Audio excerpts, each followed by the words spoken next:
I was about as wrong in my analysis as I could be based on the results in the Clippers-Nuggets series when I said the Clippers are good enough to win the championship. I said it for the second straight year. I said if they're healthy, they're good enough to win the championship. Last year, they were not healthy. This year, they were. That series made me wrong because Jokic took a ridiculous shot, and Aaron Gordon saw what was in my lifetime the first thing I've ever seen, a buzzer-beating dunk just because the MVP of the league throws up a stupid, ridiculous shot that he's made twice before in Anthony Davis, but he airballs it, and Aaron Gordon dunks it. I thought that was as wrong as I could be. That's as embarrassing as it can be, except if you listen to yesterday's show where my analysis was, Aaron Gordon can only dunk.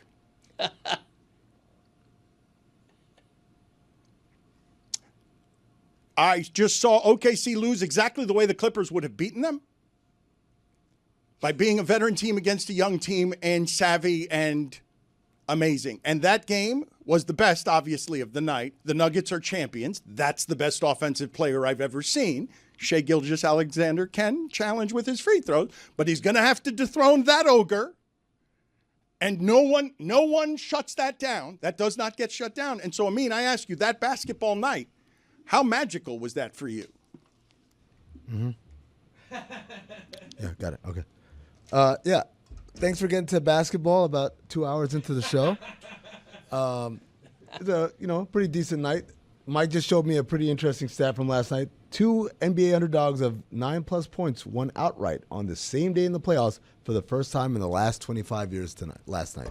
So that's insane. That is insane. That is crazy. Because both the Nuggets and the Knicks were going in heavy underdogs into their series against teams that had been rested and waiting for them.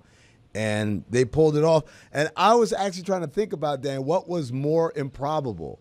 I know watching the Knicks game, especially in the second half, the way the shot selection was going for the Celtics. I said it before the game. I said, I think the Celtics are going to win in 5 because they're going to have that one game where they can't hit a 3 and they will not adjust. I had no idea that it would happen that night, right? Meanwhile, the Nuggets-Thunder game, I was certain it was over. It was at that point just kind of like going through the motions, the semantics. You're going to foul, you're going to make free throws, foul, make free throws, and then at some point we're just going to dribble it out. And Jokic has this little flurry, and then the Thunder make the mistake of fouling up 3 a little too early. That was crazy.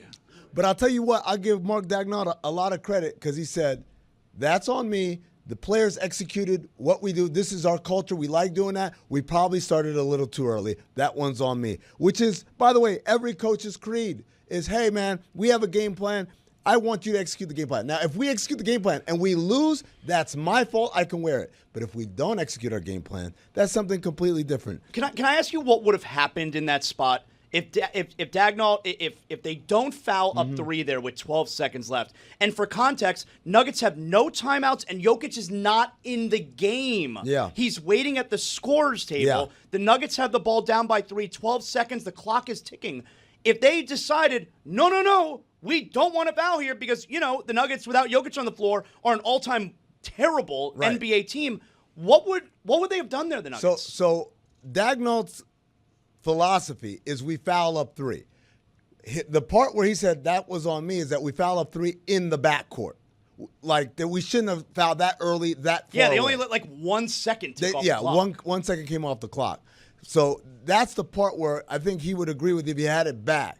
They still would have fouled up 3. It just wouldn't have happened that early. Can't let that Jokic back in the game. Yeah, I mean, I get it. But again, if Chet Holmgren hits free throws, then we're probably not having this conversation right now.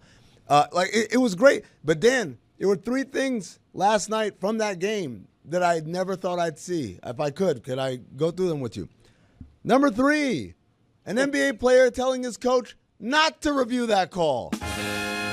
Never thought I'd see that. Shai Gilgeous-Alexander grabs Jokic's arm. The bench doesn't see that part. They call for a review, and Shai's like, no, don't review it, but it's too late. They've already requested it.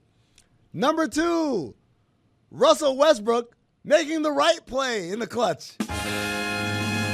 Everyone in America thought he was going head over heels straight to that rim, just going to barrel into it, and instead he looked up and he saw Aaron Gordon in the wing, and he threw it. And I said, what? Shout out to Russell Westbrook. And number one, the number one thing I never thought I'd see in my life, came after the game, Ernie Johnson asking a Dan Le Batard question.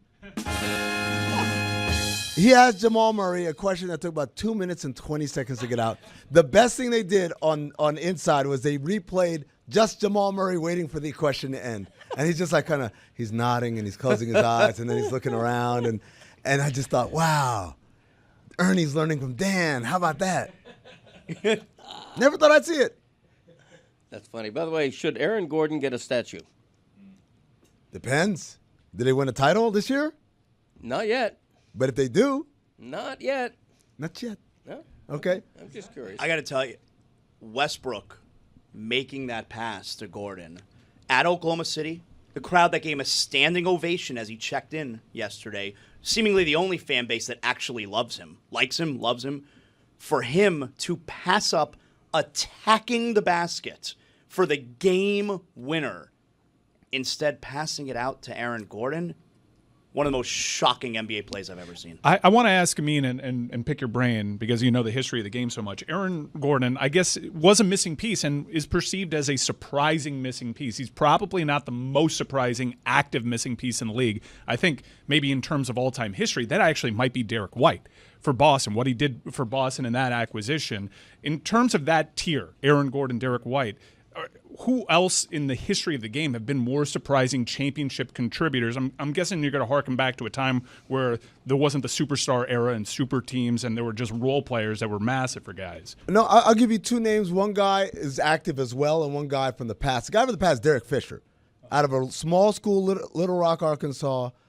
He wasn't heralded. He wasn't like physically gifted. He was short and stout, but he was absolutely a difference maker on 5 titles in L.A. So Derek Fisher's one. The one who's active is Gary Payton II, because this is a guy that everyone said not an NBA player, like not just I don't know if you can win with him. It's like this guy's not an NBA player. He's a 6'3" guard who can't shoot and really can't handle the ball. He defends very well, but offensively, where do you put him? And the Warriors said, we'll make him our power forward on offense. And he absolutely played a huge role in that 22 championship team. Well, I don't know what Mike Ryan is doing this with the tier of Aaron Gordon. Is that 4th best player on a champion? Because the Aaron Gordon. I think he's the 3rd best player on a champion. Okay, let's see. Okay, maybe 3rd best player on a champion. When the Lakers won the championship with Lamar Odom as their 4th best player, that's the tier I'm talking about. And so when your 3rd or 4th best player is Aaron Gordon, and Aaron Gordon was the best player in Orlando, when he was, they were a sub-500 Orlando team.